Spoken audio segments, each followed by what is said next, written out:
After this episode, you are going to find some clarity around why trying to figure him out is leaving you so damn confused, even though you are a very smart woman. Welcome to Heartbreak to Wholeness, the podcast helping you heal from the mindfuck of narcissistic relationships and move towards the secure, peaceful woman you want to become. I am your host, Bre Wolta, relationship clarity coach and EFT certified practitioner. Let's dive in. Hi, and welcome back to the podcast. If you are like the many women that I've worked with or have had the pleasure of talking to from this podcast, it is likely that you are a fixer, that you are a woman who is capable, who figures things out, who can use her logic to make her way through life. You have really built your life on being able to understand things and move through really difficult problems. But now, when you are trying to research your narcissistic ex and analyze his behavior, there's no amount of podcasts or books or late night scrolling that is making his behavior make sense. Maybe he has moved on already and you can't understand why. Maybe he has told you that you meant absolutely nothing to him, that you are never going to be loved like this again. Maybe he has totally iced you out and is being more cruel than you ever thought possible. And not only can you not figure it out, but you feel like you're flailing in this pain with nothing to grab onto. So from this episode today, it is my intention to really help you understand why logic and research and figuring it out, quote unquote, is not helping you move on. It's not helping the pain. I really want to help you learn the difference between understanding what happened and healing from what happened. And I want to help you feel way less out of control by having a grounded way to process the grief and the anger and the sadness. So that's what we're going to talk about today. And be sure to stick around to the end of the episode where I will pull an oracle card, and this card offers you a message that you can use in your healing this week. Okay, so let's take a deep breath and begin. The place that you're in right now, where you are really trying to make sense of your ex's behavior and nothing seems to be satisfying that curiosity or that need to know why, that's a really painful place to be.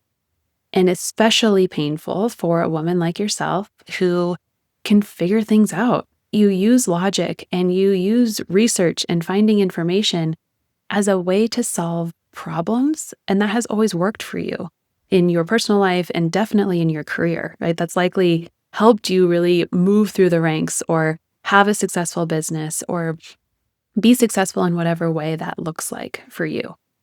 And so if you can't translate that skill into figuring out this person and figuring out the relationship and figuring out why you stayed so long, that is actually maddening. It's like the fundamental part of yourself that helps you thrive in every other area of your life is all of a sudden not working. And what can happen in that experience is you starting to question who you are fundamentally, questioning your actual competence. I remember feeling this way with my narcissistic ex, where I was like, God, I thought I was a smart person. Like I went through school with a 3.8 or a 4.0 GPA all the way from high school through college. I majored. I always had successful jobs. Like, what the hell is wrong with me? Maybe I was mistaken. Maybe like book smarts are not translating to this. Like it made me actually question who I was at my core. And that on top of the pain of this relationship having ending and nothing making sense, and questioning if any of it was real and if I was ever loved, like it was so much to hold. And so I understand that specific pain around questioning your intelligence, thinking you're actually incompetent. And when you feel incompetent, one thing that we tend to reach for is control, right? When I'm feeling dysregulated or panicked because I can't figure this thing out and it's making me question myself, which feels really uncomfortable and really like a place that I don't want to be, what we tend to do is act obsessively or compulsively around trying to find the answer.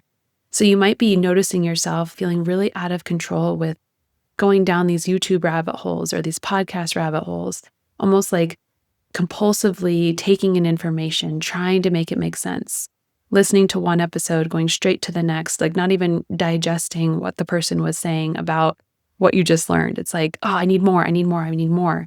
Nothing is working. I need more, I need more. And you really get into that feeling of being out of control of your own actions in a way.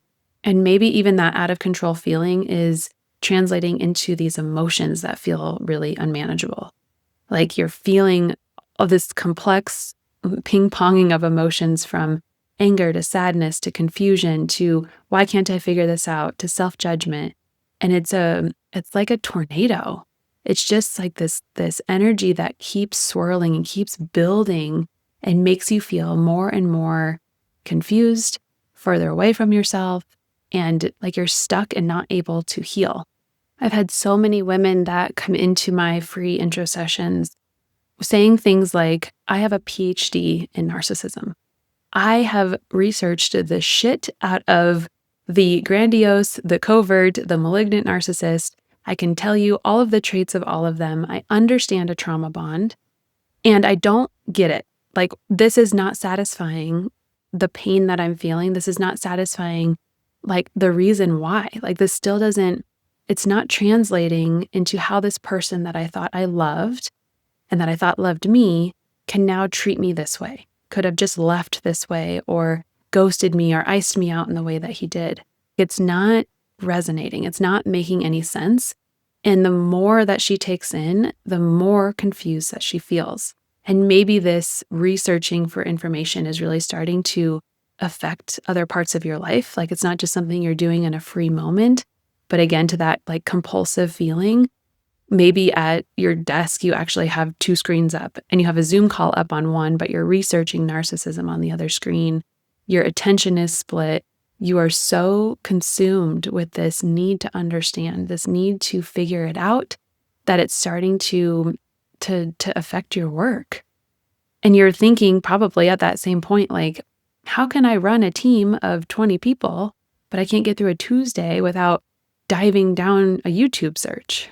So you're gathering all this information. You have all of these different facts running through your brain about narcissists in general or narcissistic relationships, and also about your ex. All of this information that you know about him, about his trauma, his wounding, his life experience.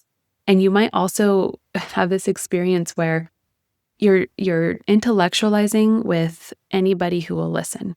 I had this experience with my narcissistic ex right in the middle of the post-separation abuse that was happening.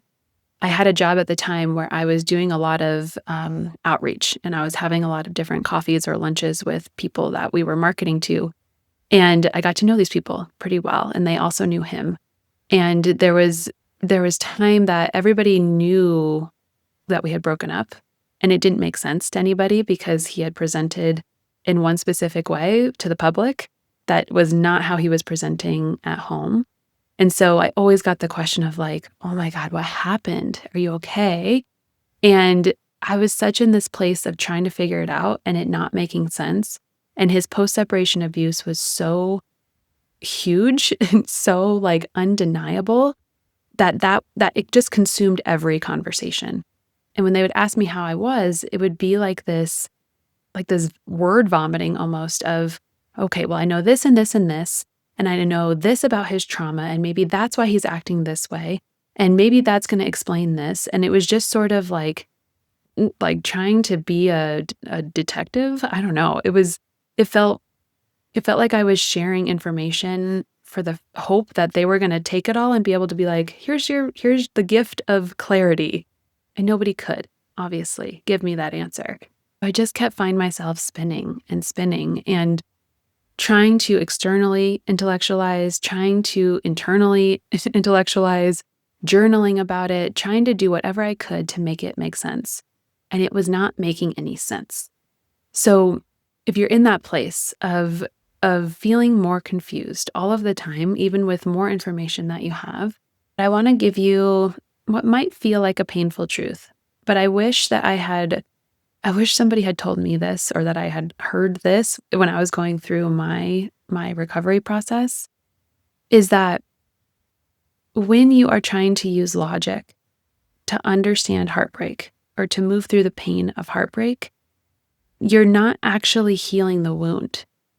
You are sort of using it as a substitute, right? Like thinking, if I can just diagnose the behavior, then it won't hurt anymore. If I can just find the answer that makes sense as to why he did what he did, or why I stayed for so long, or whatever the question is that you're trying to solve, then you can move on. That will be the thing that like wraps it up into a nice bow and allows you to find closure from. A part of my story involved betrayal. And I had never been cheated on, at least to my knowledge, up until that point. And it was a big one. It was a big betrayal by my narcissistic ex. And I was going down many rabbit holes at that point, but one of them was around understanding betrayal and understanding how somebody could do that, how they can sort of lead these double lives. I really thought that if I could just read more books about it, or talk to more people about betrayal, or understand the psychology around betrayal, then it would be this thing that didn't hurt so bad. That was the the equation in my brain. I stayed in that place for a long time. And when I finally started doing the work around feeling the effect of the betrayal, instead of trying to understand why he betrayed me, that's when things started shifting. What you're doing right now, it makes total sense why you're leaning on that part of your brain that has really pulled through for you in all of your life. But intellect is not going to heal relational wounds. It's not going to heal the heartbreak. It's not going to heal the consequence of their behavior. That toolkit that you're using with logic and research and reason is built for external problems with solvable answers. But grief, which is the experience that's at the bottom of being betrayed or being in the narcissistic cycle or being in the trauma bond, grief is not a problem. It's a process. And those are not the same thing. God, the grief is so deep and so layered because you're not just grieving the end of the relationship. You're grieving who he was, who he said he was and never became. All of the promises that he painted every time he came back, every time you let him come back. You're grieving who you were in that relationship and all of the times that you self-abandoned or went back or had this inkling feeling that something wasn't right, but chose to believe him instead.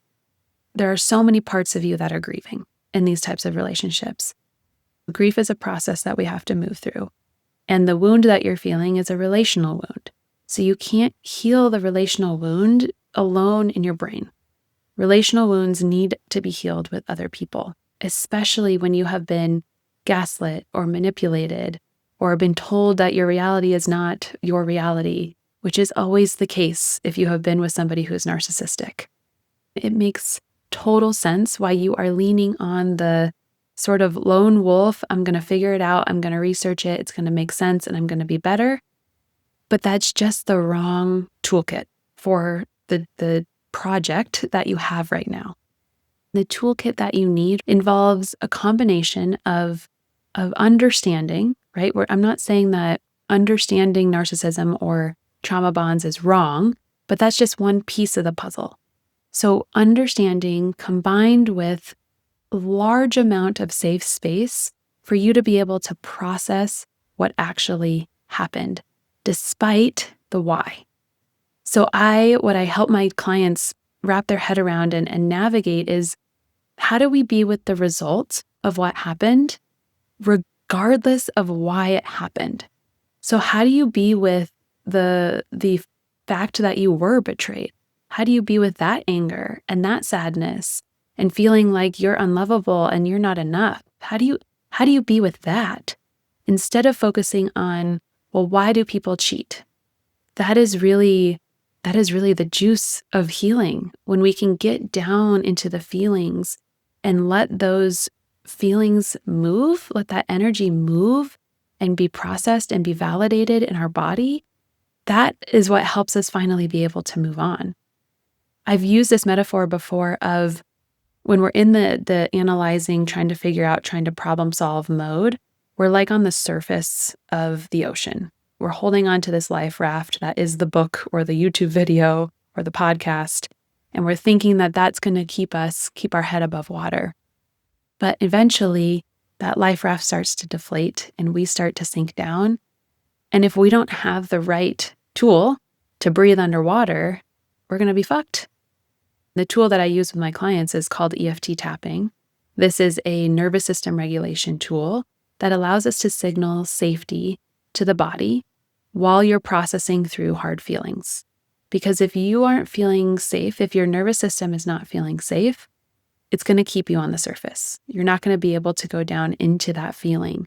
That nervous system regulation tool, which is one tool that helps you be able to go down into the depths, that is vital for you to move from this frustrating, none of this is making sense, to, okay, I'm ready and I'm focused on my healing and the consequence of what happened to me as a result of what he did.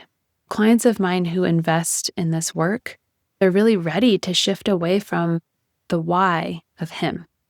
And I call this having a fuck this shift, where you're just like, fuck this. Like, I cannot keep wasting hours of my day and days of my life focused on this person. I'm ready to shift it. I'm ready to open up myself to be able to process what actually happened so that I can actually move on.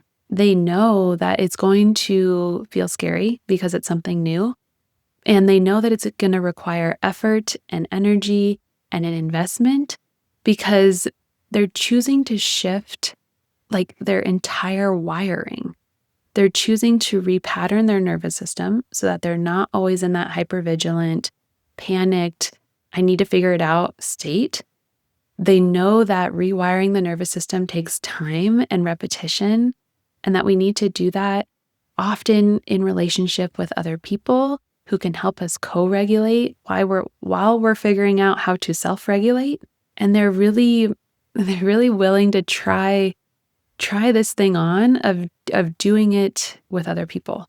They're really willing to put aside their tendency to do everything by themselves and lean on other people who can also help them heal a lot of the relational wounds around being heard, being validated, being supported, being loved in any emotion that they're feeling. There's so many benefits of healing within a group of people when you're doing this work. So part of my programs include a group component, and it's a really small group, so you can really feel safe in that intimacy. Having other people there will help you do this more easily because you have been alone and isolated and stuck in your mind for so long. So to feel like someone understands you and sees you and can help you co-regulate and can help you make sense of things and can help you feel your feelings, that is invaluable. If you could do this alone, if you could do this with the books and the podcasts and the YouTubes, you would have done it. You would have done it already. Trust that within your own self and your capability. You know you're smart. You know you can figure shit out. If that was the right tool, you would have already succeeded in that. There's so much value in the part of you that has used your logic and your intellect and your abilities in that lane to get you the house and the reputation and the life that you have. It was just never designed to do this. You just need different tools for the experience that you're going through, for the project that you're trying to build. The bravest thing that you can do right now is accept the offer of a different toolkit, of not just understanding more, but actually having the right tools that's going to help you feel your way through this so that you can find the freedom from this person that has been occupying so much space in your mind, in your life for so long. It's not that you are stupid or incompetent or weak. you're just using the wrong tool. This is just something that intellect is not going to solve for you. And of course, I'm so passionate about this other toolkit because that is what I provide for my clients. So if that is resonating for you and you're curious about what is that like to actually be in a space where you can feel your way through these things, where you can learn that co-regulation so that you can move into self-regulation, you can have these tools that you're using on a day-to-day to really process the fucked up shit that you went through with this person. If that is resonating, you feel connected to me, you feel interested in learning more, I would love to have an intro session with you. The intro session is free, and it is an hour that you and I will spend together talking as two human beings around what the hell is happening, why you're feeling stuck, and if that is in alignment with the way that I guide women, I'll share with you what working with me can look like. That intro session is free, and you have a standing invite to come on to my calendar. I would love, love, love, love to meet you. Okay, so that link is in the show notes. And lastly, whoa, the card already pulled out. I just started trying to shuffle. I was going to say, lastly, we have to pull a card. The card that came out today is Sit Up Straight, and it's a picture of a chair. So let me find that in the book, and I will read to you what it says. Sit up straight. Stack your vertebrae, literally and metaphorically. Prepare yourself, because it is coming. You may be thinking you are not strong enough and that you will buckle under pressure, but Sit Up Straight urges you to feel into your strength. Lengthen your spine. Breathe into the space between your bones. You are strong. You are fortified by your beliefs, convictions, values, and knowing. Sit Up Straight affirms your confidence. No need to slump. You've got this. You can handle difficult situations. Sit Up Straight supports you now. And we know that you can handle difficult situations because if you have made it through a narcissistic relationship, if you have gotten out of a narcissistic relationship, girl, your strength is beyond probably the credit that you're giving yourself. So trust your strength, trust your resilience, trust your ability, and trust that you can find the right tool for the right process that you're trying to move through. That intro session is in the show notes. So until I see you there, or I see you in the next episode, please, please, please, please remember that you are not alone.